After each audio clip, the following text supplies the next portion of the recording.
ہم کریں گے ہر مظلوم کی حمایت۔ السلام علیکم ناظرین، میں ہوں حورین فاطمہ اور آپ دیکھ رہے ہیں حمایتی نیوز HD چینل۔ نظر ڈالتے ہیں آج کی اہم خبر۔ عالمی بینک کا کہنا ہے کہ آئندہ مالی سال پاکستان میں مہنگائی کی شرح 15% تک رہنے کا امکان ہے، جو رواں برس تقریباً 26% تک رہے گی۔ عالمی بینک کی طرف سے پاکستانی معیشت سے متعلق جاری کردہ رپورٹ میں کہا گیا ہے کہ رواں مالی سال میں معیشت کی شرح نمو 1.8% رہے گی، جو اگلے سال 2.3% کی شرح سے بڑھے گی۔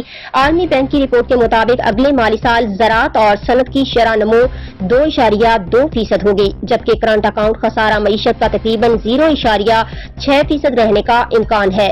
رپورٹ میں کہا گیا ہے کہ پاکستان کا آئندہ مالی سال مالیاتی خسارہ GDP کا 7.4% ہو سکتا ہے، جو رواں سال مالیاتی خسارہ GDP کے 8% تک پہنچنے کا امکان ہے۔ اب تک کے لیے اتنا ہی۔ مزید خبروں اور اپڈیٹ سے باخبر رہنے کے لیے دیکھتے رہیں حمایتی نیوز HD چینل۔